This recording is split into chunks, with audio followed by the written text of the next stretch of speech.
I had been working as a national park ranger for over 12 years, moving between various forests and reserves. But what happened to me in the Fog Valley Reserve 2 years ago completely changed how I look at everything I thought was constant in this world. It made me realize that some places on this earth possess a will of their own, a will that isn't always friendly. The story began when I was transferred to a remote sector in the northern highlands.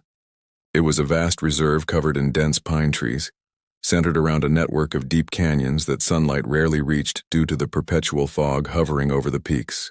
On my very first day, the chief ranger handed me the sector map. There was a large circular area in the far west of the reserve that was heavily shaded in solid black. Written across it in bold letters was, Zone C permanently closed, entry strictly prohibited under penalty of law. When I asked him about the reason, he answered curtly without looking me in the eye, stating that it was a geologically unstable area containing dangerous toxic ground fissures, and that my job was strictly limited to monitoring the perimeter fence a few kilometers away to ensure no hikers approached. I wasn't the type to look for trouble, so I followed the instructions down to the letter for the first 6 months. My work was routine and enjoyable, patrolling in the truck, checking hiking trails, and chatting with tourists.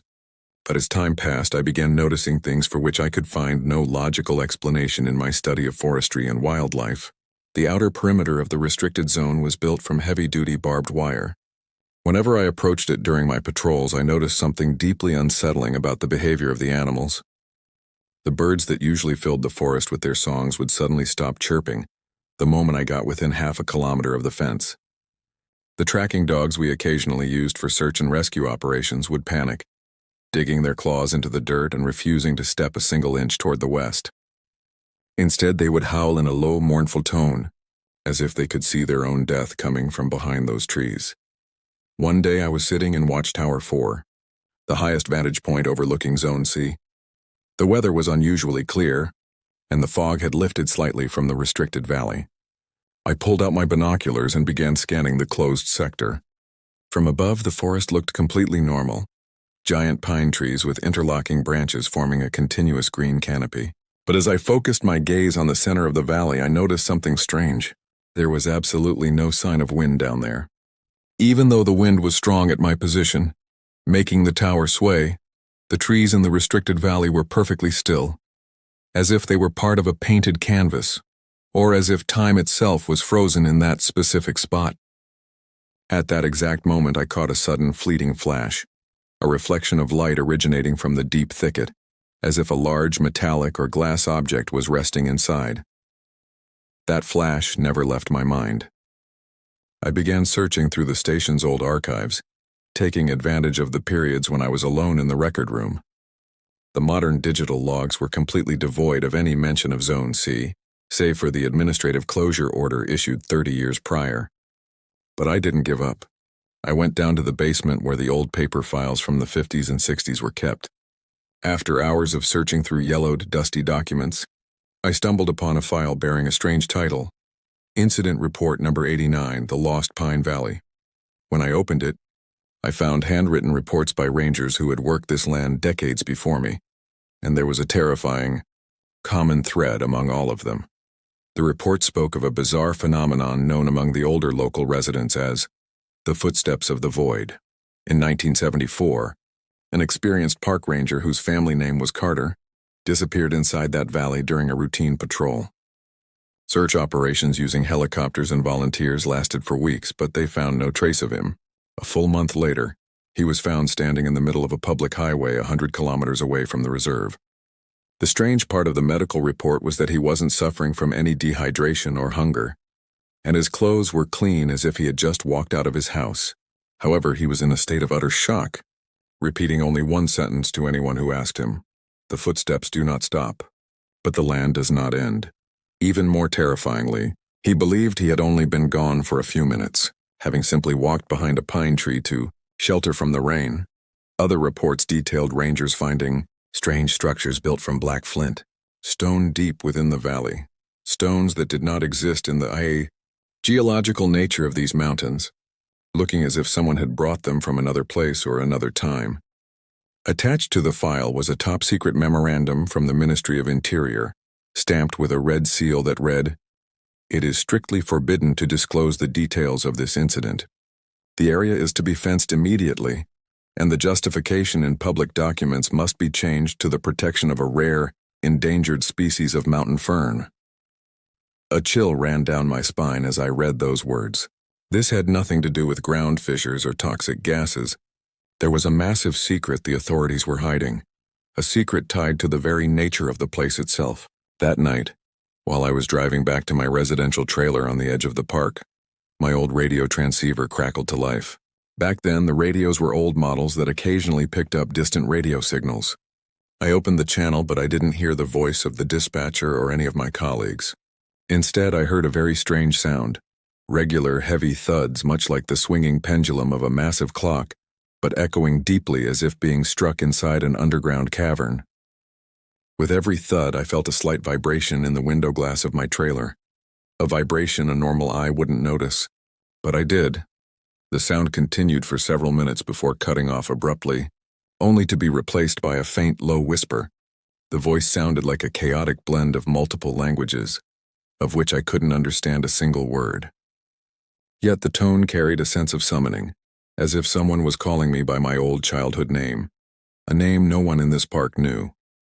At that exact moment, I made the decision that I would regret for the rest of my days. I decided that the next morning, taking advantage of the chief ranger's absence for an emergency meeting in the city, I would cross that barbed wire fence and discover for myself what was lurking in the depths of Zone C. The next morning, the valley was swallowed by a mist so thick it felt heavy against the skin, damp and smelling faintly of old iron. I packed my gear methodically, a heavy-duty flashlight, a standard-issue compass, 2 high-frequency radios, 1 agency, 1 personal, and enough rations for 24 hours. I left my truck hidden behind a cluster of weeping birches near Watchtower 4 and walked the remaining 2 kilometers to the perimeter of Zone C on foot. When I reached the wire, the absolute stillness hit me. It wasn't the peaceful quiet of a waking forest. It was in suffocating, unnatural vacuum. I pulled out my wire cutters, made a clean slice through the rusted barbs just wide enough to slip through, and stepped over the threshold. The descent into the valley floor took roughly 50 minutes. The terrain was incredibly steep, the ground covered in slick pine needles that made every step a calculated risk. But the further down I went, the more I realized my instruments were failing. I checked my wrist compass. The needle wasn't spinning wildly as it would near a magnetic anomaly.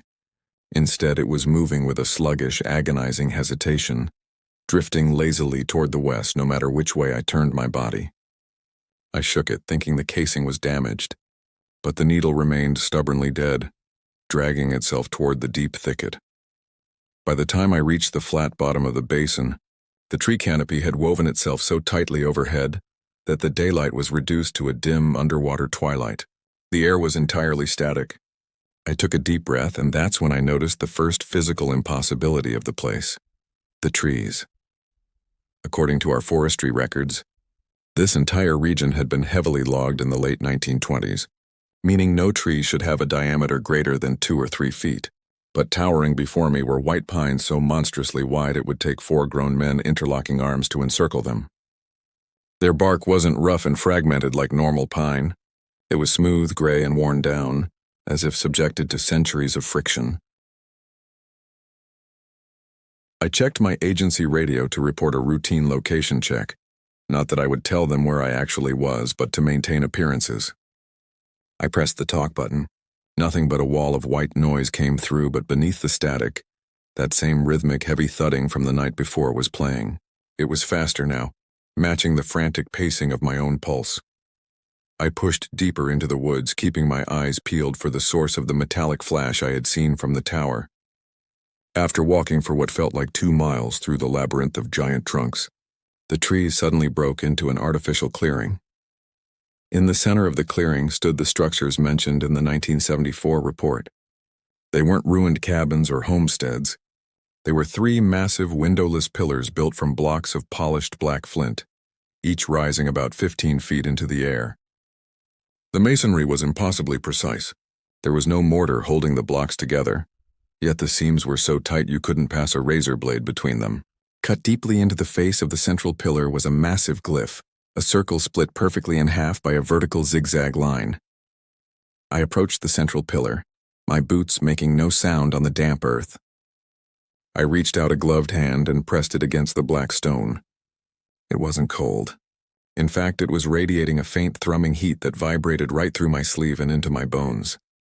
That's when I heard the first footstep. It came from the dark tree line directly behind the pillars. A distinct heavy crunch of dry twigs under immense weight. I froze, pulling my service weapon from its holster. "Park Ranger," I shouted, my voice sounding flat and hollow, entirely swallowed by the dead air. "This is a restricted zone. Identify yourself." No answer. Just a second step, then a third. The sound was agonizingly deliberate. It had the exact weight of a heavy bipedal creature, but there was no rustling of branches, no breathing, no shifting of leaves. The rhythm was perfectly metronomic, one step every 2 seconds, unyielding and precise. I backed away from the pillars, keeping my weapon raised, staring into the dense shadows between the giant pines. The footsteps were coming directly toward the clearing, yet the undergrowth didn't move. The ferns didn't bend. The low-hanging moss didn't sway.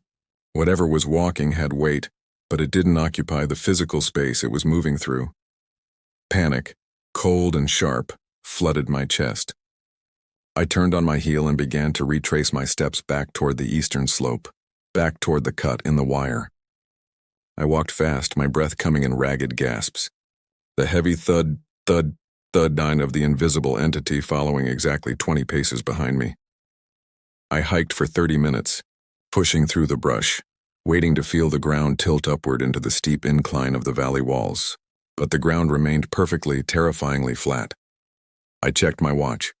The hands were moving, but they seemed to be drifting backward, the second hand ticking counterclockwise before snapping forward violently. I looked around, trying to find a landmark, and my heart dropped into my stomach. Directly ahead of me, emerging from the dim fog, were the 3 black flint pillars. I had walked in a dead straight line away from them for half an hour, guided by my internal sense of direction, yet the valley had folded back on itself. I was right back where I started. The footsteps behind me stopped the moment I entered the clearing. The silence returned, heavier than before, suffocating and expectant. The twilight was deepening now, the gray fog turning a bruised, unnatural shade of violet. I refused to give in to the terror. I pulled out my personal GPS, a rugged, non-agency unit. The screen flickered violently, lines of corrupted text cascading down the display before it settled on a single readout. It didn't give me coordinates. It didn't show a map. In the center of the screen, the device simply read, Dorizu degree N, Torsigai, elevation, null. The space I was occupying didn't exist on the grid. I turned due east by the sluggish compass and began to run. I ran until my lungs burned and my legs felt like lead, ignoring the branches scratching at my face. I ran for what felt like hours, determined to force the geography of the valley to make sense. But every single time the forest cleared, the 3 black pillars were waiting for me, closer each time, as if the perimeter of the valley was actively shrinking around the clearing. By my 4th return to the pillars, the darkness was absolute. The violet fog had turned pitch black and the temperature plummeted until I could see my own breath freezing in the air. Then the footsteps started again.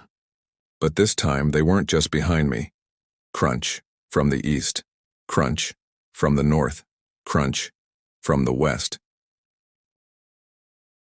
3 distinct invisible entities walking in perfect, terrifying synchronization, closing the circle around the clearing. The heavy rhythmic thudding was vibrating through the ground now, shaking the soles of my boots. I backed up until my spine hit the warm, thrumming stone of the central pillar. I raised my flashlight, sweeping the beam across the empty clearing. But the light seemed to die just 10 feet away, swallowed by the unnatural dark. The sounds grew closer. 10 yards. 5 yards. I could hear the dirt compressing under the invisible weight right in front of me. The air smelled strongly of ozone and dead leaves. Remembering the 1974 report, the ranger who survived by simply waiting, I dropped my weapon, slid down the face of the pillar, wrapped my arms around my knees and tightly closed my eyes. I stopped fighting the space.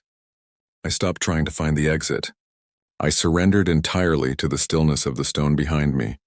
The footsteps reached the edge of the clearing. I felt a sudden, massive displacement of air directly above me, a pressure so immense it made my ears pop, as if something incredibly tall was looming over the pillar, looking down at me. A low, vibrating hum resonated through the black flint, echoing directly into my skull. It wasn't a voice, but a sequence of frequencies that formed a perfect, undeniable command: remain. And then, everything went entirely numb. When my eyes finally snapped open, the absolute darkness was gone, replaced by a blinding, clinical white glare. I wasn't in the forest. I wasn't near the pillars. I was lying flat on my back on a cold stainless steel examination table. The air was sterile, sharp with the heavy scent of antiseptic and burning dust. Above me, massive halogen surgical lights hummed with a fierce, high-pitched vibration that made my teeth ache. I scrambled backward, my boots slapping against the linoleum floor as I threw myself off the table. My limbs felt heavy, completely disconnected from my brain as if they had been asleep for years. I reached instinctively for my belt. My service weapon was gone, my flashlight was gone, and the leather holster had been cleanly sliced away with surgical precision. Calm down. Ranger! A voice drifted from the shadows beyond the glare of the lights. It was flat, entirely devoid of emotion, like a machine trying to mimic a human cadence. I squinted through the brightness. A man was sitting at a metal desk just outside the circle of light. He was wearing a dark, unbranded tactical uniform, but his face was obscured by a heavy, matte black respirator mask. He didn't look angry. He looked profoundly bored, flipping through a thick manila folder that I recognized immediately. It was the original paper file from the Kubu of the station, the one detailing the 1974 disappearance. Where am I? I demanded, my throat so dry it felt like sandpaper. What is this place? Is this the regional office? The man didn't look up from the papers. This is Sector 9 substation. You are roughly 40 miles north of your patrol route. You crossed the wire at 08:12 yesterday morning. Do you know what time it is now? I reached for my wrists. My personal digital watch was gone. My analog watch, the mechanical one, was still strapped to my left arm. I raised it to my face. The glass face was completely shattered from the inside out, the tiny metal gears inside frozen in a twisted, melted clump. The hands were melted together, pointing permanently to 11:45. Your mechanical device suffered a thermal event inside the basin, the man in the mask said, finally closing the folder with a sharp snap. The quartz ones we pulled off you are still ticking, but they are irrelevant. The current date is Tuesday, June 30th. You have been inside Zone C for exactly 5 days. A cold weight dropped into my stomach. 5 days. To me, it had been no more than 4 or 5 hours. I remembered sitting against the pillar, the footsteps closing in, the pressure in my ears. And then nothing. No transition, no blackout, just a sudden leap through the fabric of the week. I didn't see anything, I lied quickly, the survival instinct overriding my confusion. I got lost. The fog came in, my compass failed. I just found some old stone ruins and sat down to wait for rescue. The man stood up, stepping into the light. He wasn't tall, but there was an unnatural stiffness to his posture, a rigidity that reminded me of the metronomic rhythm of the footsteps in the valley. We know exactly what you saw, Ranger, he said, his voice muffled slightly by the respirator. And more importantly, we know what saw you. The pillars don't activate for everyone. Most people stumble into the outer folds of the basin, lose a few hours, and the geometry spits them out onto the interstate or a logging road. But you went straight to the center. You touched the core stone. He walked over to a metal counter and picked up my personal GPS unit, the one that had read 0 in Aridigan, 0.0 E1. The screen was completely dead now. The plastic casing warped as if it had been exposed to intense radiation. Your grandfather was Orville's partner in 1971, the man continued, and the mention of my family made my heart stop. We have the logs. We know the resonance stays in the bloodline. The basin remembers the frequency of those who walk out of it. It feels like a pull, doesn't it? Like a fish hook in your chest. I backed away until my shoulders hit the tiled wall. What is in that valley? Why are you hiding it? We aren't hiding it from the public, the man said, his tone chillingly casual. We are hiding the public from Maidatu. The basin isn't a valley, Ranger. It's an entry wound. A localized collapse in the spatial architecture of this region. It's been expanding by 3 millimeters a year since the late 19th century. The pillars are stabilizers, Masonry anchors built by the people who lived here before the Forest Service bought the land, trying to pin the ground down so it wouldn't slide out of reality entirely. He stepped closer, and through the dark visor of his mask I caught a glimpse of his eyes. They were completely bloodshot, the pupils dilated so wide there was barely any color left in the irises. He looked like a man who hadn't slept in years. "You're going to sign a non-disclosure agreement," he stated, tossing a single sheet of paper onto the stainless steel table. "You will be transferred to a coastal district in the morning. Sand, flat ground, no trees over 10 feet tall. If you stay in these mountains, the basin will pull you back within 6 months. The next time you go in, the anchors won't hold you, and you won't come out in a clean room like this. You'll just keep walking the flat ground until your boots wear down to the bone." I looked at the paper. The header didn't say United States Forest Service. It had a strange circular logo, a circle split in half by a vertical zigzag line, the exact same glyph carved into the black flint pillar. I grabbed the pen resting on the table. My hand was shaking so badly I could barely form the letters of my name, but I signed it. I wanted out. I wanted the light, the normal world, the simple logic of trees and dirt. 2 days later, I was in a truck heading east, away from the ridges, away from the fog. They gave me a new assignment at a low-lying wildlife refuge near the coast. For the first few months, I thought I was safe. I watched the ocean tide come in and go out with absolute predictable regularity. Time passed at the speed it was supposed to. But the man in the mask was wrong about one thing. Distance doesn't fix the frequency. It started last month. I was sitting in my new patrol vehicle, parked on a sand dune overlooking the salt marshes. The engine was idling, the radio humming with routine chatter about sea turtle nests and parking permits. I looked down at the dashboard, and my breath caught in my throat. The digital clock on the radio display suddenly skipped backward 3 minutes, then froze. Outside, the wind rustling through the marsh grass stopped dead. The seagulls hovering over the water became perfectly still, suspended in midair like flies caught in amber. And then, from the roof of my truck right above my head came a heavy, metallic thud. Crunch. Followed 2 seconds later by another. Crunch. Something massive, invisible, and perfectly metronomic was walking across the roof of my vehicle, pacing back and forth, measuring the edges of my new enclosure. The basin hadn't let me go. It had just given me a longer chain. The sound on the roof stopped as abruptly as it had begun, leaving a silence so dense it made my ears ring. The seagulls suddenly dropped back into motion, plunging toward the water, and the digital clock on the dashboard snapped forward, skipping 4 minutes in a single blink. I didn't open the door. I didn't look out the window. I just sat there, my hands gripping the steering wheel so hard the knuckles turned white, realizing with absolute certainty that the coast was not far enough. The boundaries of Zone C were not fixed to the geography of those northern mountains. They were fixed to me. The following week, I submitted my resignation to the wildlife refuge. I couldn't handle the open spaces anymore. When the sky is too wide, you spend every second waiting for the light to fade without a sunset, waiting for the horizons to fold in on themselves. I took a job as a night watchman at a defunct, subterranean limestone quarry 3 states away. Deep underground, surrounded by millions of tons of solid rock, I felt a twisted sense of security. If the architecture of the world wanted to shift around me, it would have to fight through the crust of the earth to do it. My shift ran from 10 p.m. to 6 a.m. My only duty was to sit in a small, concrete guard shack near the main shaft entrance and monitor a bank of 12 low-resolution security monitors. The cameras were positioned throughout the dark, echoing tunnels below.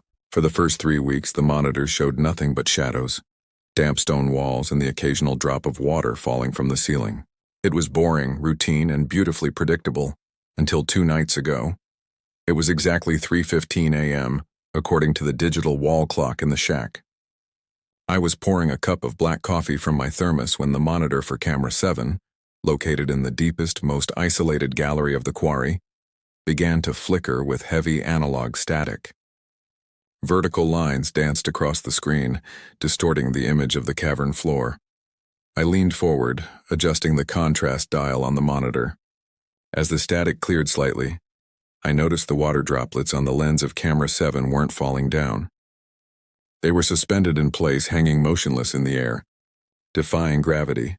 Then, in the center of the screen, The shadows between the massive stone pillars began to deepen, pooling into a darkness so absolute it seemed to swallow the infrared light of the camera. From the heart of that darkness, a shape began to emerge. It wasn't a distinct figure, but a ripple in the video feed, a localized distortion that bent the perspective of the stone walls behind it. As I watched, paralyzed, the distortion formed a perfect, massive circle split cleanly down the middle by a sharp, vertical zigzag line, the glyph from the black flint pillar.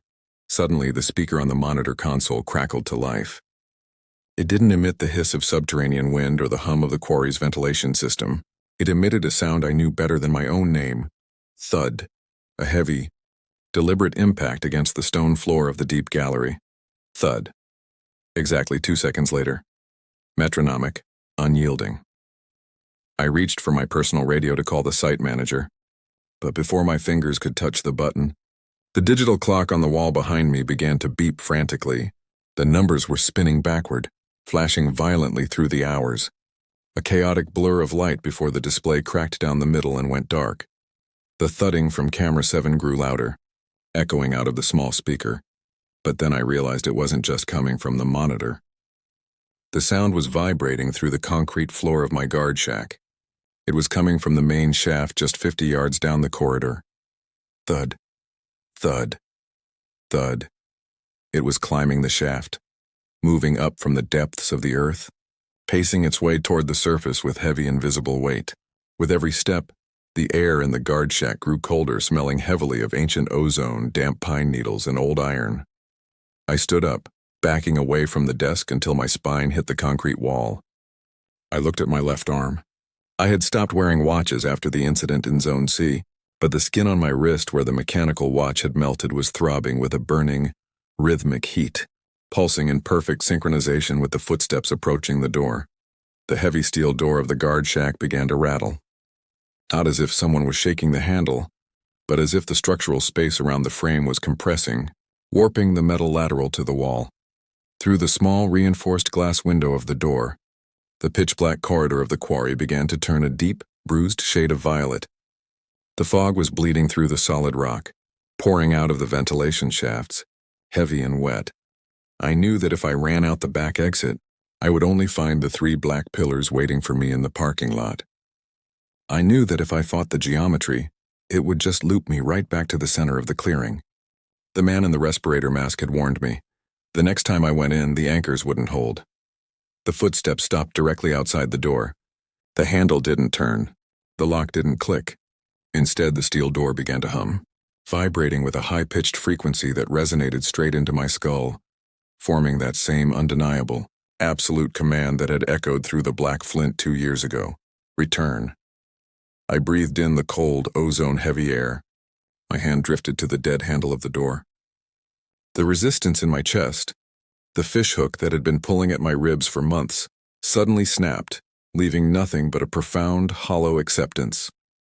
I didn't turn the handle. The door simply ceased to occupy the space between me and the violet fog. I stepped forward, crossing the threshold into the dark.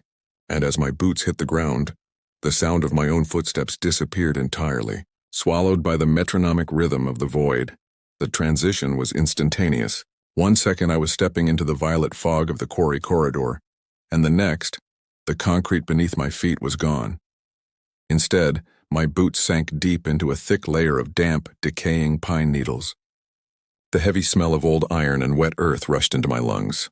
I looked up, and towering above me were the same monstrously wide white pines, their smooth gray bark looking like ancient bone in the dim twilight. I was back in the core clearing of Zone C. Standing directly in front of me were the 3 pillars of polished black flint, rising 15 feet into the stagnant air. The massive glyph, the circle split by the vertical zigzag line, was glowing with a faint, translucent violet light, casting long, geometric shadows across the forest floor. But something was different this time. The clearing wasn't empty. Sitting at the base of the central pillar, leaning against the glowing glyph, was a figure. It was a man wearing an old faded Forest Service uniform from the 1970s. His Stetson hat was pulled low over his eyes, and his hands were folded neatly in his lap. As I approached, my boots making absolutely no sound in the dead space, the man slowly raised his head. My breath caught in my throat. It wasn't a stranger. It was my grandfather. He didn't look like the old man who had died in a hospital bed in 2016. He looked exactly as he did in the old photographs my mother kept. Strong, sharp-jawed, a man in his early 40s. But his eyes were wrong. Just like the man in the respirator mask at Sector 9, his pupils were completely dilated, turning his eyes into two black, bottomless voids that reflected the violet glow of the stone. "You shouldn't have signed the paper, son," he said. His voice didn't come from his mouth. It resonated directly inside my skull, flat and echoing, carrying the exact same frequency as the heavy thuds that had haunted me for years. The paper is just their way of counting the ones the valley takes. They think if they catalog the numbers, they control the expansion. They don't control anything. I tried to speak, but my vocal cords felt like solid lead. I managed to force a whisper out.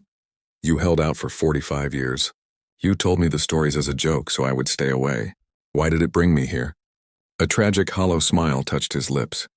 "I didn't hold out, kiddo. I never left. The Orville who raised you, the grandfather who died in 2016, that was just a shadow the basin spat out to keep the timeline from collapsing, a biological echo with 50 years of false memories. The real me has been sitting against this stone since September 3rd, 1971. He stood up, his movements completely rigid, matching that terrifying, metronomic cadence. When he stepped away from the central pillar, I saw what was behind him. The black flint wasn't solid anymore. The stone inside the carved glyph had become completely liquid, a swirling, vertical vortex of pitch-black fluid that didn't reflect any light. "The architecture is failing," my grandfather said, pointing a stiff finger toward the vortex. "The anchors are slipping. The basin isn't expanding by millimeters anymore. It's hungry. It needs the bloodlines that know the frequency to keep the fold stable." From the dark tree line behind us, the footsteps started again. But it wasn't 3 or 4 sources this time. It was dozens, hundreds, a massive, invisible wall of synchronized thuds closing in on the clearing from every single direction. Thud, thud, thud. The ground beneath my boots began to tilt violently, warping lateral to my perspective. The giant pines began to bend inward, their canopy weaving together until the sky was completely sealed off. The air grew so cold that ice began to crystallize on the collar of my jacket. "What happens if I go in?" I shouted over the deafening roar of the approaching footsteps, my mind fracturing under the weight of the spatial collapse. My grandfather looked at the swirling black fluid inside the stone, then back at me. His expression was entirely blank. "You don't go in to leave, son. You go in to become the ground. You become the weight that holds the valley down." The invisible entities reached the edge of the clearing. The air pressure became so intense that blood began to trickle from my nose. I could see the grass compressing, the dirt cratering inward just inches from where I stood as the massive, unseen forms crowded into the space. My grandfather reached out and grabbed my arm. His grip was entirely devoid of human warmth. It felt like a vice made of solid flint. He didn't push me. He just leaned back, drawing his own weight into the vortex, and the fishhook in my chest flared with a blinding, agonizing heat, pulling me forward with an irresistible, magnetic gravity. I closed my eyes as my boots left the damp pine needles. There was no sound of a splash. No wind, just a sudden total cessation of physical law. When I opened my eyes again, the clearing was gone. The pillars were gone. I was standing alone in a forest that stretched out in every direction. Flat, silent, and completely gray. There was no sky above, just a dome of directionless, diffuse fog that never changed. I looked down at my hands. They were smooth, gray, and turning slowly into the same texture as the stone pillars. I took a step forward, and for the first time in my life, my boot didn't make a sound. But 2 seconds later, directly behind me, a heavy, muffled thud vibrated through the earth. I didn't turn around. I didn't need to. I took another step, and another, setting the pace, establishing the metronome, keeping the rhythm of the void alive for whoever crosses the wire next. The air in the northern highlands does not move like regular air. It lingers, heavy with the scent of damp slate and ancient pine, holding on to secrets that the mountains have spent centuries trying to bury.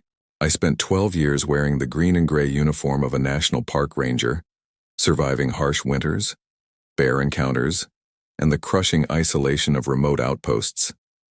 I used to believe that nature was a machine of simple, predictable laws: growth, decay, and the steady march of seasons.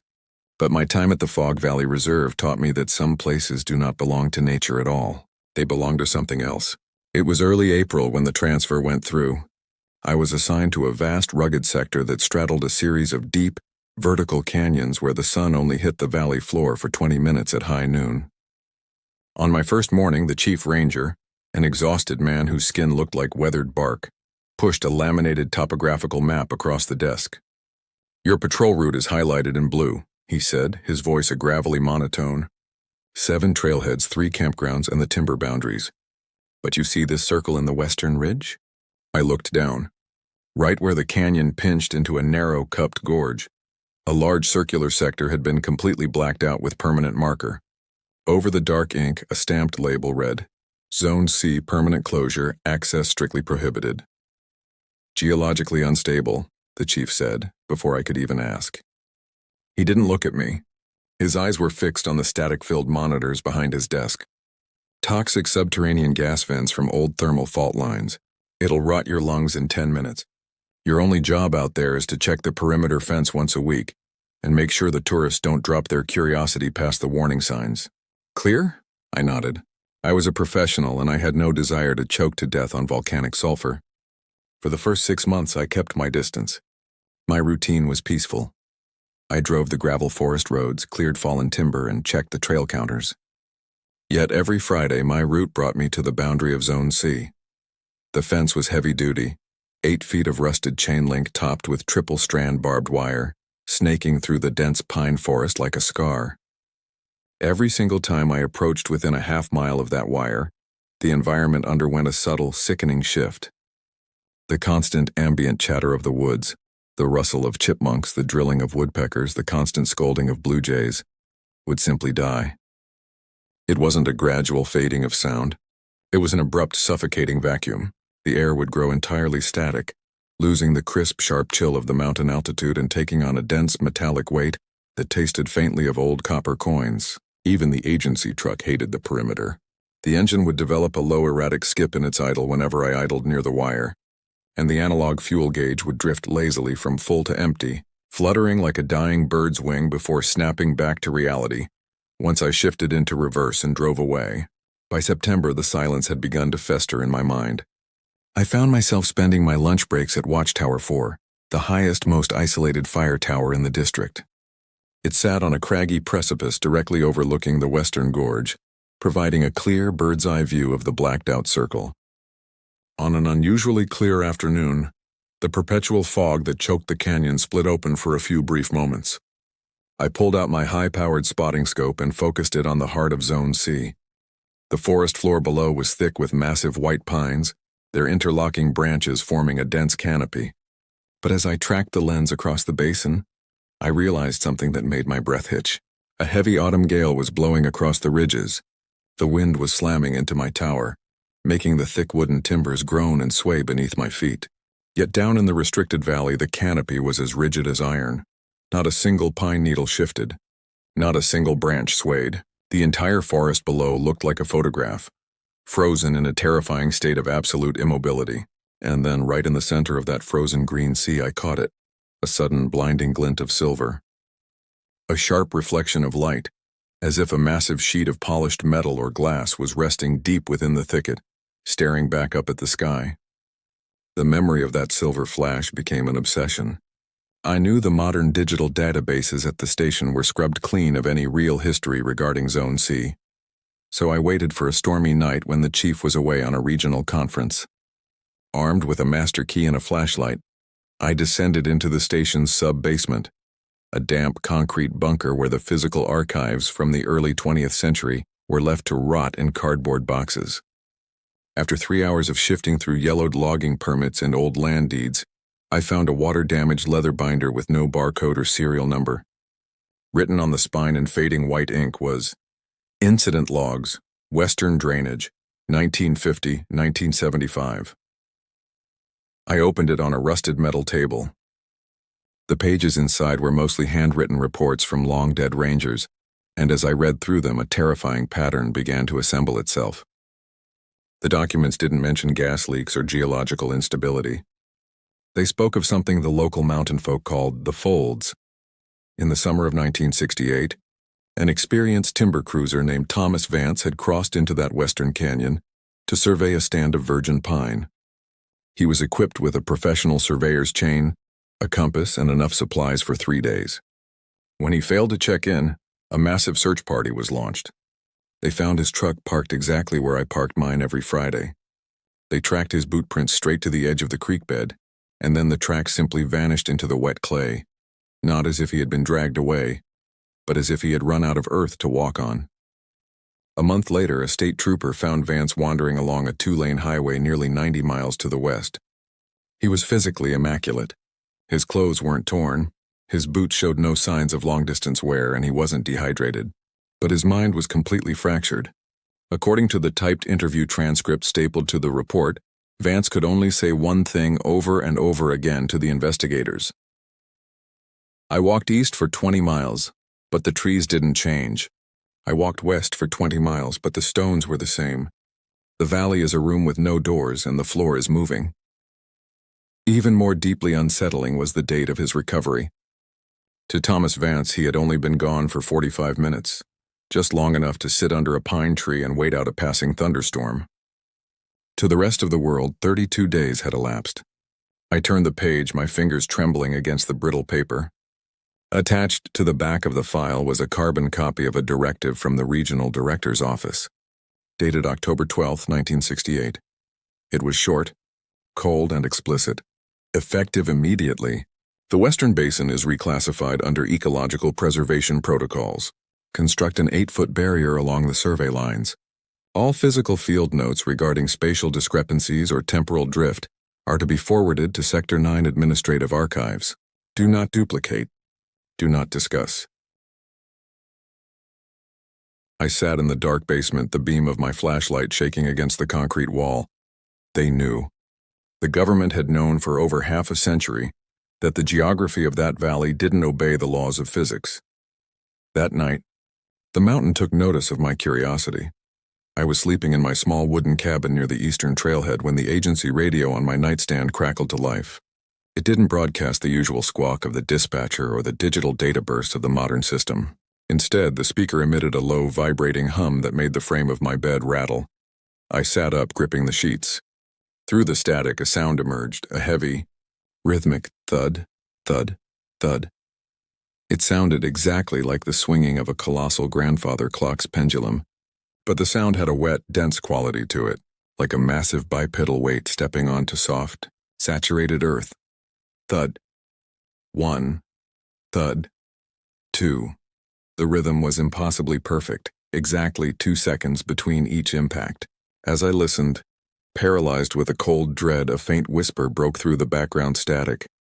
It was a voice composed of multiple overlapping tones, speaking in a cadence that sounded ancient, corrupted, and entirely non-human.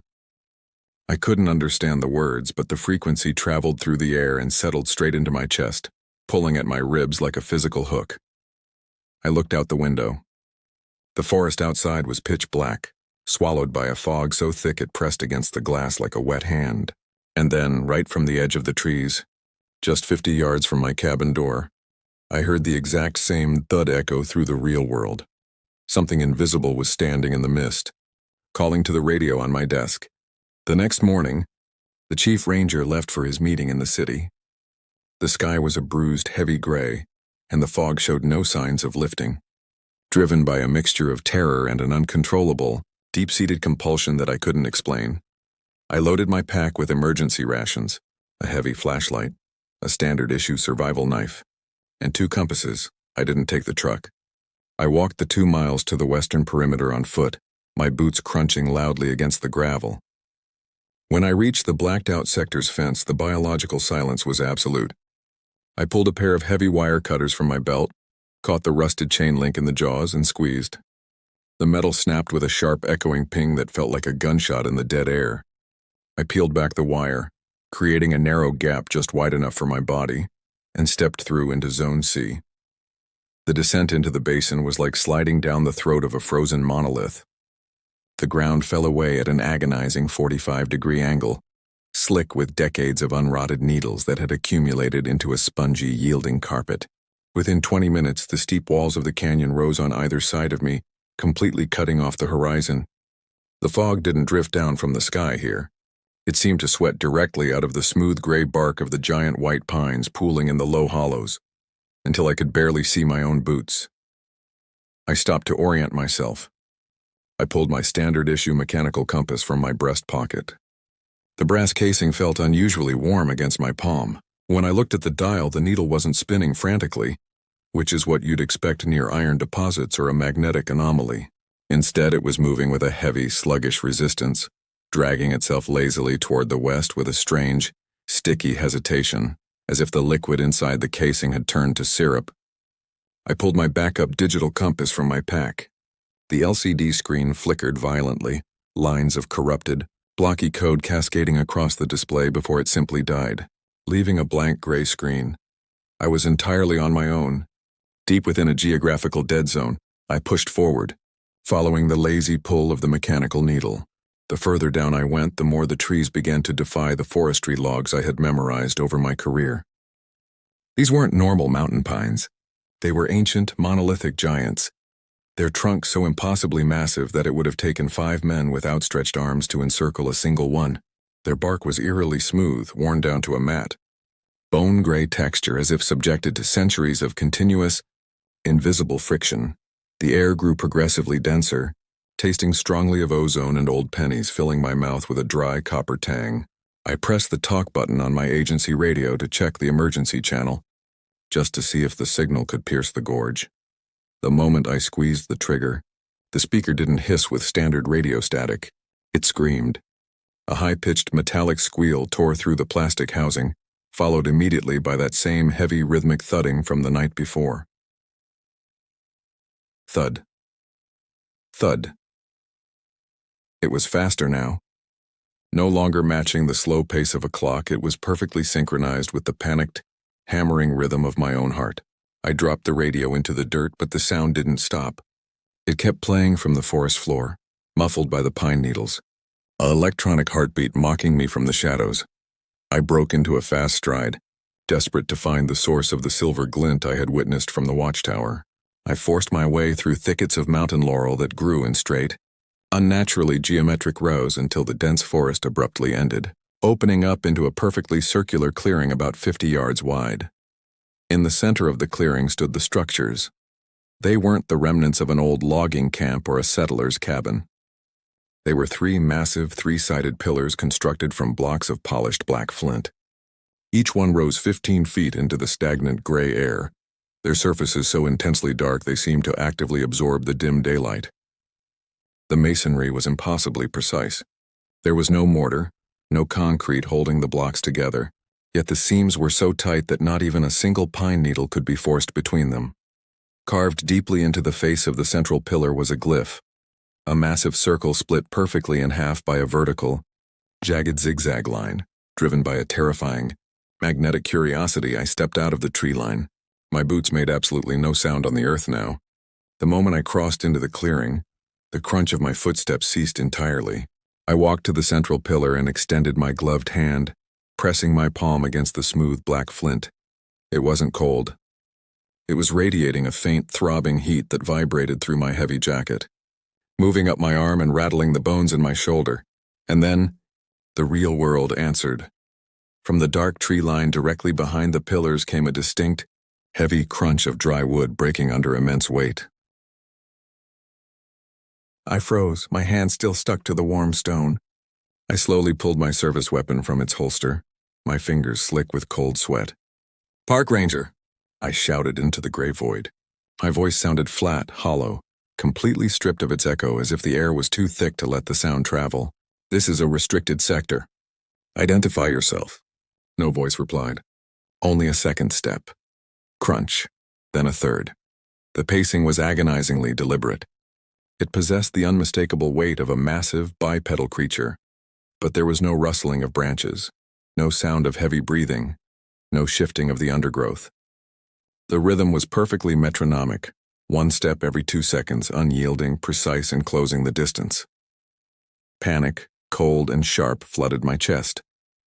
I backed away from the pillars, keeping my weapon raised, my eyes wide as I stared into the pitch-black shadows between the giant bone-gray pines. The footsteps were coming directly toward the open clearing, yet the ferns didn't bend. The low-hanging moss didn't sway. Whatever was walking had immense physical weight, but it didn't occupy the physical space it was moving through. I turned on my heel and began to run. I scrambled back up the eastern slope, trying to retrace the path I had carved through the pine needles, my breath coming in ragged burning gasps. But the heavy, invisible thud, thud, thud followed exactly 20 paces behind me, never gaining ground but never falling behind. I hiked hard for 30 minutes, waiting for the ground to tilt upward into the steep canyon walls that would lead me back to the safety of the wire, but the ground remained perfectly, terrifyingly flat. The canyon walls had vanished. I checked my mechanical watch. The second hand was moving, but it was drifting backward, ticking counterclockwise for 3 seconds before snapping forward violently. I looked up to find a landmark, and my stomach dropped into a hollow void. Directly ahead of me, emerging from the violet-tinged fog, were the 3 black flint pillars. I had run in a straight line away from them for over 2 miles, yet the valley had folded back on itself. I was right back where I started, and the invisible footsteps behind me stopped the very moment my boots re-entered the clearing. "We didn't expect you to wake up so early," the man in the mask continued, his voice maintaining that unsettling synthetic drone. He stood up from the desk, his movements so stiff and calculated they mirrored the rhythmic cadence of the footsteps in the valley. Most who touch the core stone require weeks of neurological stabilization. The fact that you are standing means the resonance in your blood is stronger than our charts predicted. I leaned against the cold-tiled wall, trying to find steady ground as the room spun. "What do you mean, resonance? What is that place?" "You think of it as a valley because your human brain requires a physical construct to process spatial geometry," he said, stepping into the harsh light. Through his dark visor, I caught a glimpse of his eyes. They were completely bloodshot. The pupils dilated so wide they swallowed his irises entirely. "But Zone C is an entry wound. It is a localized fracture in the structural architecture of this continent. It has been expanding by 3 millimeters every solar cycle since 1888. The black flint pillars you found are stabilizers, massive anchors driven into the bedrock by the Department of the Interior decades ago, trying to pin the physical world down before it slides out of reality entirely." He walked over to a steel counter and picked up my warped GPS unit, tossing it onto the table between us. It didn't bounce. It hit the steel with a dull, heavy thud that sounded exactly like the footsteps. "Your grandfather was a senior warden here in 1971, the man said casually. "We have his logs. He was the one who helped pour the foundations for the third anchor. The basin doesn't forget a frequency, Ranger. It recognizes the genetic signature of those who walk through its folds. That's why you felt the pull. That's why your compass dragged you to the center." "He told me he retired," I whispered, the memories of my childhood fracturing in my mind. "He died in a hospice care facility 10 years ago." The man in the mask let out a short, hollow sound that might have been a laugh. "The Orville who raised you was an echo, a biological placeholder the valley spat out to keep the local timeline from collapsing. The real Orville never left the clearing. He's been holding down the weight of the central anchor for 55 years. He pushed a single sheet of paper across the steel table. At the top was a circular emblem split in half by a vertical, jagged zigzag line, the exact glyph carved into the black flint. "You are going to sign this non-disclosure agreement," he stated, "and tomorrow morning you will be transferred to a coastal district in the south. Flat terrain, sand, no trees taller than 10 feet. If you remain in these mountains, the basin will pull you back within 6 months and the anchors won't hold you a second time. You'll just keep walking the flat ground inside the fog until your boots wear down to the bone." My hand shook so badly I could barely grip the pen, but I signed it. I didn't care about the secrets or the organization or the geometry. I just wanted the normal world back. I wanted to see a sky that didn't fold. 2 days later, I was in an unmarked transport truck heading east. They assigned me to a low-lying wildlife refuge on the Atlantic coast. For the first few months, the routine saved me. I tracked sea turtle nests, checked parking permits, and watched the tide come in and go out with absolute predictable regularity. Time passed at the speed it was supposed to. The air smelled of salt and marsh grass, not ozone and old iron. But distance doesn't change a frequency. It started yesterday afternoon. I was sitting in my patrol truck parked on a high sand dune overlooking the empty salt marshes. The radio was humming with standard civilian chatter. The sun was bright, reflecting off the water. Then, without warning, the wind stopped rustling the marsh grass. The seagulls hovering over the surf became perfectly still, suspended in midair like insects trapped in clear amber. I looked down at the dashboard. The digital clock on the radio display skipped backward 3 minutes, the numbers blurring before freezing entirely. And then, right on the metal roof of my truck, directly above my head, came a heavy, metallic impact. Thud. Exactly 2 seconds later. Thud. Something massive, invisible and perfectly metronomic, was walking across the roof of my vehicle, pacing back and forth, measuring the dimensions of my new cage. The basin hadn't let me go. It had just given me a longer chain. The sound on the roof ceased as abruptly as it had begun, leaving behind a silence so dense my ears began to ring. Instantly, the seagulls dropped back into motion, plunging toward the surf, and the digital clock on the dashboard snapped forward, skipping 4 minutes in a single blink. I didn't open the door. I didn't look out the window. I just sat there, my hands gripping the steering wheel so hard my knuckles turned white, realizing with absolute certainty that the coast was not far enough. The boundaries of Zone C were not fixed to the geography of those northern mountains. They were fixed to me. The following week, I submitted my resignation to the wildlife refuge. I couldn't handle the open spaces anymore. When the sky is too wide, you spend every second waiting for the light to fade without a sunset, waiting for the horizons to fold in on themselves. I took a job as a night watchman at a defunct subterranean limestone quarry 3 states away. Deep underground, surrounded by millions of tons of solid rock, I felt a twisted sense of security. If the architecture of the world wanted to shift around me, it would have to fight through the crust of the earth to do it. My shift ran from 10 p.m. to 6 a.m. My only duty was to sit in a small, concrete guard shack near the main shaft entrance and monitor a bank of 12 low-resolution security monitors. The cameras were positioned throughout the dark, echoing tunnels below. For the first 3 weeks, the monitors showed nothing but shadows, damp stone walls, and the occasional drop of water falling from the ceiling. It was boring, routine, and beautifully predictable, until 2 nights ago. It was exactly 3:15 a.m. according to the digital wall clock in the shack. I was pouring a cup of black coffee from my thermos when the monitor for camera 7, located in the deepest, most isolated gallery of the quarry, began to flicker with heavy analog static. Vertical lines danced across the screen, distorting the image of the cavern floor.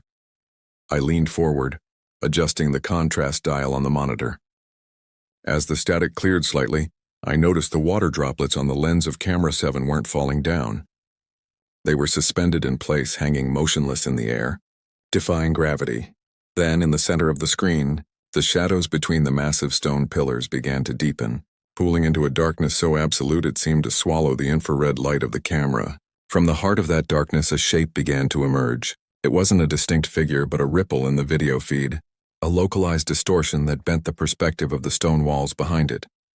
As I watched, paralyzed, the distortion formed a perfect, massive circle split cleanly down the middle by a sharp, vertical zigzag line, the glyph from the black flint pillar. Suddenly, the speaker on the monitor console crackled to life. It didn't emit the hiss of subterranean wind or the hum of the quarry's ventilation system. It emitted a sound I knew better than my own name. Thud. A heavy, deliberate impact against the stone floor of the deep gallery. Thud. Exactly 2 seconds later, metronomic, unyielding. I reached for my personal radio to call the site manager, but before my fingers could touch the button, the digital clock on the wall behind me began to beep frantically. The numbers were spinning backward, flashing violently through the hours, a chaotic blur of light before the display cracked down the middle and went dark. The thudding from camera 7 grew louder, echoing out of the small speaker, but then I realized it wasn't just coming from the monitor. The sound was vibrating through the concrete floor of my guard shack. It was coming from the main shaft just 50 yards down the corridor. Thud, thud, thud. It was climbing the shaft, moving up from the depths of the earth. pacing its way toward the surface with heavy, invisible weight. With every step, the air in the guard shack grew colder, smelling heavily of ancient ozone, damp pine needles, and old iron. I stood up, backing away from the desk until my spine hit the concrete wall. I looked at my left arm. I had stopped wearing watches after the incident in Zone C, but the skin on my wrist where the mechanical watch had melted was throbbing with a burning, rhythmic heat, pulsing in perfect synchronization with the footsteps approaching the door. The heavy steel door of the guard shack began to rattle, not as if someone was shaking the handle, but as if the structural space around the frame was compressing, warping the metal lateral to the wall. Through the small reinforced glass window of the door, the pitch-black corridor of the quarry began to turn a deep, bruised shade of violet. The fog was bleeding through the solid rock, pouring out of the ventilation shafts, heavy and wet. I knew that if I ran out the back exit, I would only find the 3 black pillars waiting for me in the parking lot. I knew that if I fought the geometry, it would just loop me right back to the center of the clearing. The man in the respirator mask had warned me. The next time I went in, the anchors wouldn't hold. The footsteps stopped directly outside the door. The handle didn't turn. The lock didn't click. Instead, the steel door began to hum, vibrating with a high-pitched frequency that resonated straight into my skull, forming that same undeniable, absolute command that had echoed through the black flint 2 years ago. Return. I breathed in the cold ozone-heavy air. My hand drifted to the dead handle of the door. The resistance in my chest, the fishhook that had been pulling at my ribs for months, suddenly snapped, leaving nothing but a profound, hollow acceptance. I didn't turn the handle. The door simply ceased to occupy the space between me and the violet fog. I stepped forward, crossing the threshold into the dark, and as my boots hit the ground, the transition was instantaneous. 1 second I was stepping into the quarry corridor, and the next, the concrete beneath my feet was gone. Instead, my boots sank deep into a thick layer of damp, decaying pine needles. The heavy smell of old iron and wet earth rushed into my lungs. I looked up, and towering above me were the same monstrously wide white pines, their smooth gray bark looking like ancient bone in the dim twilight. I was back in the core clearing of Zone C. Standing directly in front of me were the 3 pillars of polished black flint, rising 15 feet into the stagnant air. The massive glyph, the circle split by the vertical zigzag line, was glowing with a faint, translucent violet light casting long geometric shadows across the forest floor. But something was different this time. The clearing wasn't empty. Sitting at the base of the central pillar, leaning against the glowing glyph, was a figure. It was a man wearing an old faded Forest Service uniform from the 1970s. His Stetson hat was pulled low over his eyes, and his hands were folded neatly in his lap. As I approached, my boots making absolutely no sound in the dead space, the man slowly raised his head. My breath caught in my throat. It wasn't a stranger. It was my grandfather. He didn't look like the old man who had died in a hospital bed. He looked exactly as he did in the old photographs. Strong, sharp-jawed, a man in his early 40s. But his eyes were wrong. Just like the man in the respirator mask at Sector 9, his pupils were completely dilated, turning his eyes into 2 black, bottomless voids that reflected the violet glow of the stone. "You shouldn't have signed the paper, son," he said. His voice didn't come from his mouth. It resonated directly inside my skull, flat and echoing, carrying the exact same frequency as the heavy thuds that had haunted me for years. The paper is just their way of counting the ones the valley takes. They think if they catalog the numbers, they control the expansion. They don't control anything. I tried to speak, but my vocal cords felt like solid lead. I managed to force a whisper out. "You held out for 45 years. You told me the stories as a joke so I would stay away. Why did it bring me here?" A tragic, hollow smile touched his lips. "I didn't hold out, kiddo. I never left. The Orville who raised you, the grandfather who passed away, that was just a shadow the basin spat out to keep the timeline from collapsing. A biological echo with decades of false memories.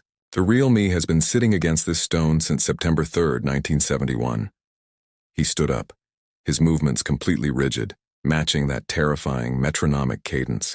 When he stepped away from the central pillar, I saw what was behind him. The black flint wasn't solid anymore. The stone inside the carved glyph had become completely liquid, a swirling, vertical vortex of pitch-black fluid that didn't reflect any light. The architecture is failing, my grandfather said, pointing a stiff finger toward the vortex. The anchors are slipping. The basin isn't expanding by millimeters anymore. It's hungry. It needs the bloodlines that know the frequency to keep the fold stable. From the dark tree line behind us, the footsteps started again. But it wasn't 3 or 4 sources this time. It was dozens, hundreds, a massive, invisible wall of synchronized thuds closing in on the clearing from every single direction. Thud, thud, thud. The ground beneath my boots began to tilt violently, warping lateral to my perspective. The giant pines began to bend inward, their canopy weaving together until the sky was completely sealed off. The air grew so cold that ice began to crystallize on the collar of my jacket. What happens if I go in? I shouted over the deafening roar of the approaching footsteps, my mind fracturing under the weight of the spatial collapse. My grandfather looked at the swirling black fluid inside the stone, then back at me. His expression was entirely blank. You don't go in to leave, son. You go in to become the ground. You become the weight that holds the valley down. The invisible entities reached the edge of the clearing. The air pressure became so intense that blood began to trickle from my nose.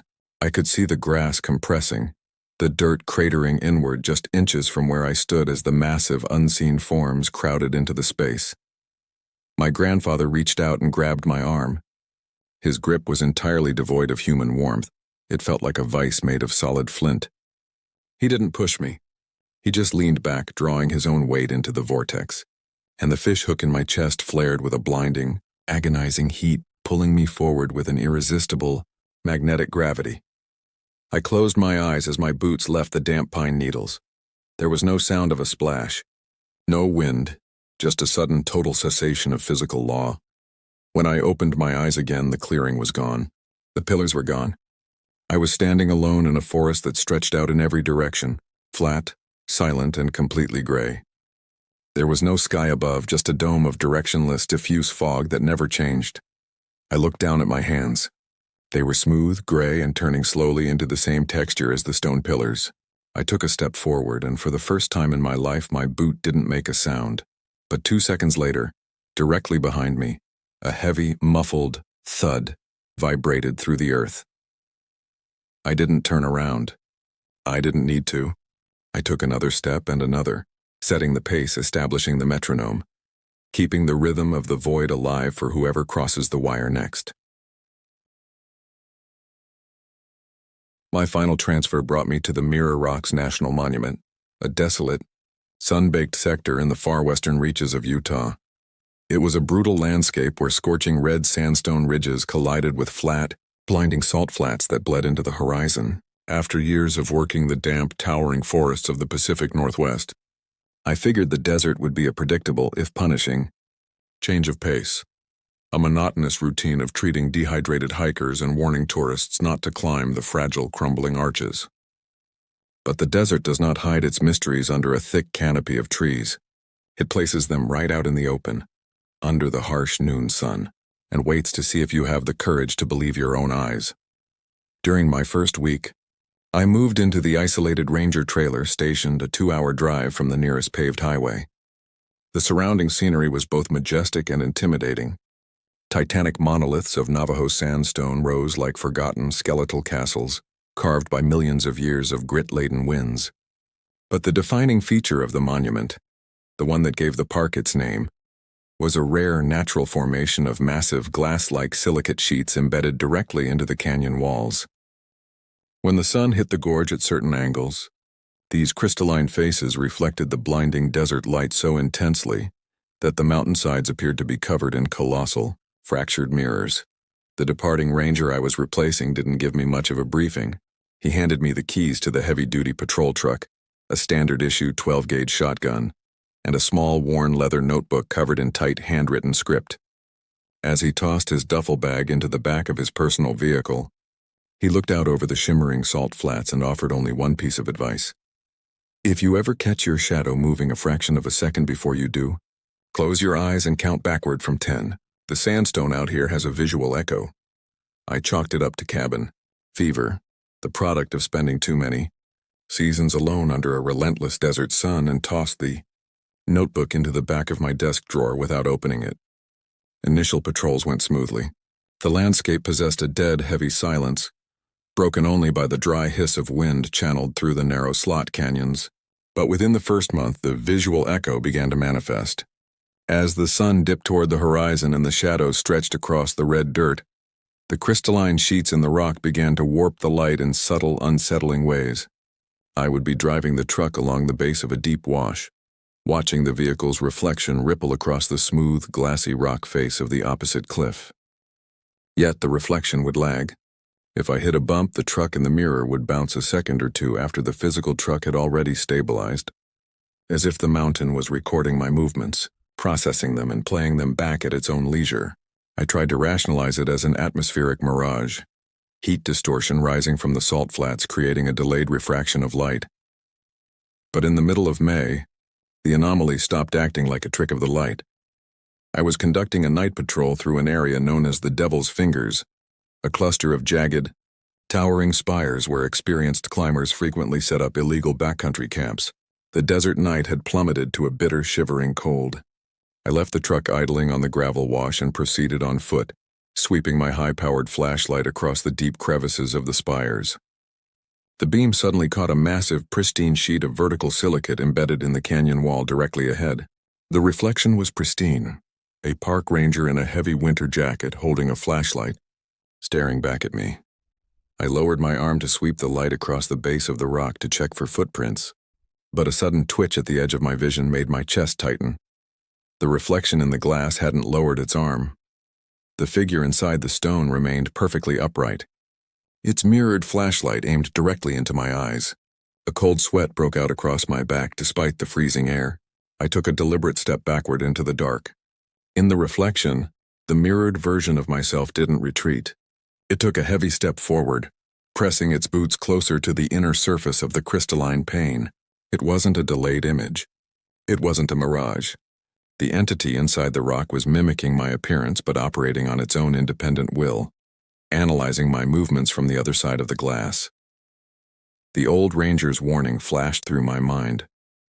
I clamped my eyes shut, blocking out the sight of the figure staring at me from the stone, and began to count aloud into the empty canyon. 10, 9, 8. As the numbers left my lips, I heard a faint, distinct sound echoing from the direction of the cliff, a dry, sliding scrape, like a sheet of heavy glass being dragged across loose sand. I reached 0, took a breath, and snapped my eyes open. The reflection was normal again, perfectly mirroring my raised weapon and panicked posture. I ran back to the truck, tore down the wash to my trailer, and ripped the leather notebook from the desk drawer. The yellowed pages were cluttered with frantic notes about the monument's unwritten history. The indigenous Paiute bands had referred to the canyon network as the land of the trapped faces. They believed the crystalline mountains weren't stone at all, but an ancient petrified lake that had swallowed the likeness and spirits of every traveler who had ever succumbed to thirst in the wastes. According to the notes, the reflections were constantly looking for a physical mold, a living body to copy perfectly so they could slip out of the stone matrix and return to the waking world. Near the back of the notebook, a passage was underlined in heavy red ink.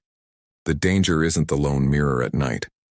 The collapse happens at noon in the Mirror Gorge, when the glare achieves a perfect double reflection.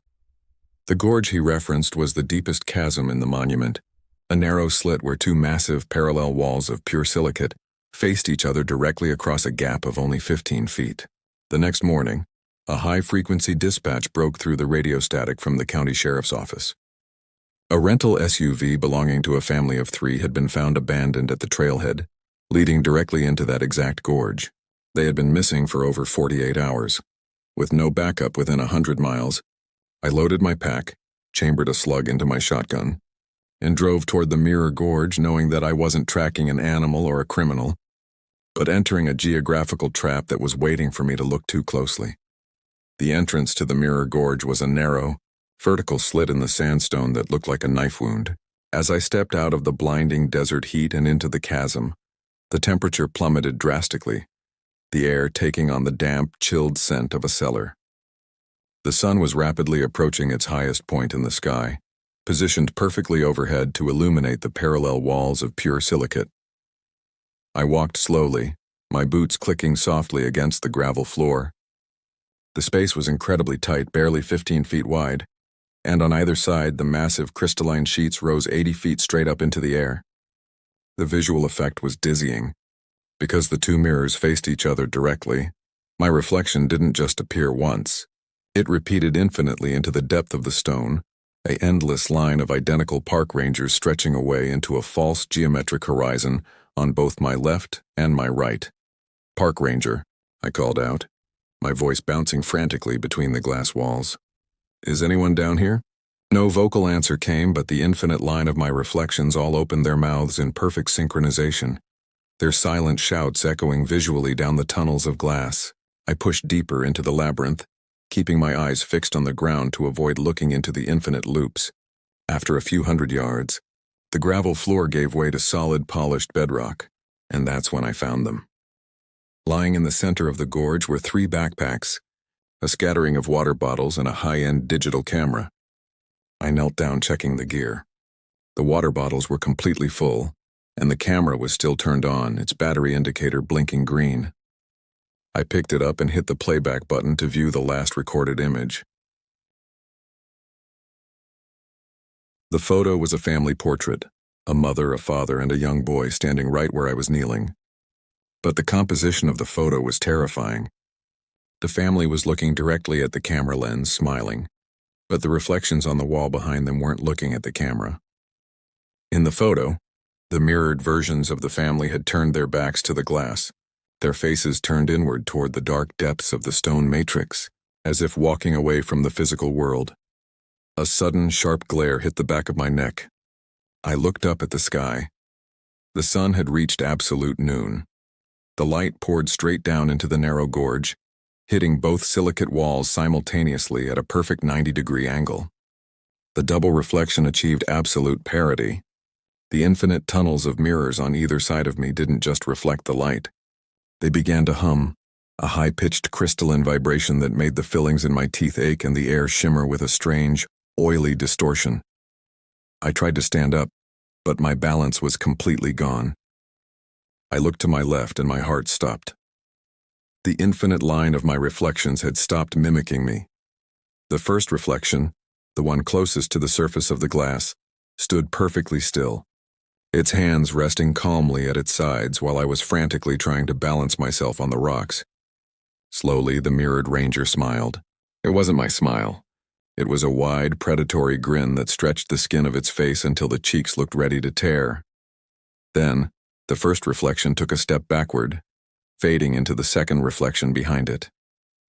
The second reflection stepped into the third.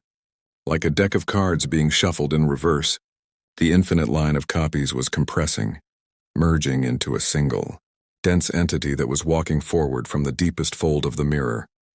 I scrambled backward, reaching for my shotgun, but the weapon felt impossibly light, like a plastic toy. I looked down at my hands and terror seized my chest.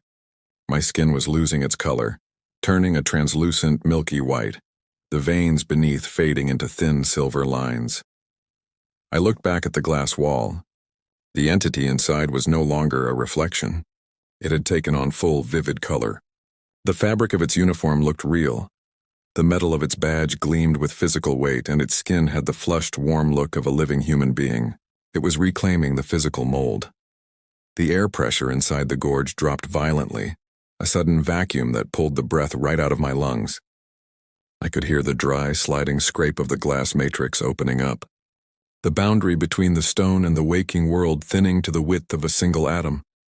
The mirrored version of me raised its arm, its fingers pressing against the inner surface of the silicate pane. From my side of the glass, my own hand rose against my will, drawn toward the cold surface by an irresistible magnetic gravity. I knew that the moment our palms aligned through the glass, the swap would be complete. I would become the trapped face, and it would walk out into the Utah sun. Remembering the old ranger's handwritten notebook, I knew I had only one defense left. I didn't try to run. You cannot outrun your own sight. I tightly clamped my eyes shut. The absolute darkness behind my eyelids was my only shield, but the desert didn't make it easy to keep them closed. The moment the light was cut off, the high-pitched hum of the silicate walls amplified, transforming into a deafening metallic roar that vibrated straight through my skull. It felt as if my brain was being pulled in two opposite directions. A violent spatial tug-of-war trying to tear my consciousness away from my physical flesh. I could feel my palm hanging mere millimeters away from the cold glass.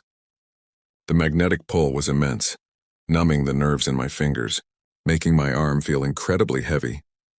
9, I shouted aloud, my voice sounding distant and muffled as if I were speaking from the bottom of a deep well. 8, 7. With every number I uttered, the dry, scraping sound of sliding glass grew louder. I could feel a freezing draft blowing directly onto my face, a dead, stale wind that carried no scent of the desert, only the smell of old dust and stagnant mineral water. It was the breath of the mountain, exhaling right through the thinning boundary of the mirror. 6-5. Something brushed against my fingertips. It wasn't the smooth, flat surface of the rock. It was the distinct, unmistakable texture of a human hand, calloused, warm, and real, pressing its fingers between mine from the other side. The entity was intertwining its grip with mine, preparing to pull itself through the threshold. My knees buckled under the sheer weight of the transition.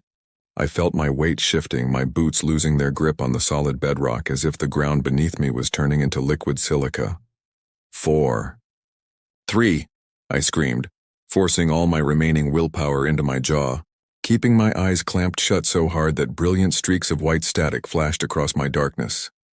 The roar of the gorge reached a fever pitch, sounding like a high-speed locomotive tearing through a glass tunnel. The hand gripping mine pulled violently, a sharp forward jerk that threatened to snap my wrist. I felt the physical space around me tilt 90 degrees. I was no longer standing in the narrow corridor of the gorge. I could feel the presence of an infinite open void stretching out behind my back, the false, endless horizon inside the stone matrix. 2. 1, 0! I slammed my left fist, the hand that wasn't trapped, straight into the darkness before me, aiming blindly for where I knew the vertical rock face should be. Crack. The solid impact of my knuckles hitting the unyielding silicate layer sent a sharp, agonizing bolt of pain shooting up my arm. That pain was the anchor. It was a raw biological jolt that snapped my nervous system back into reality, severing the hypnotic magnetic pull of the mirror.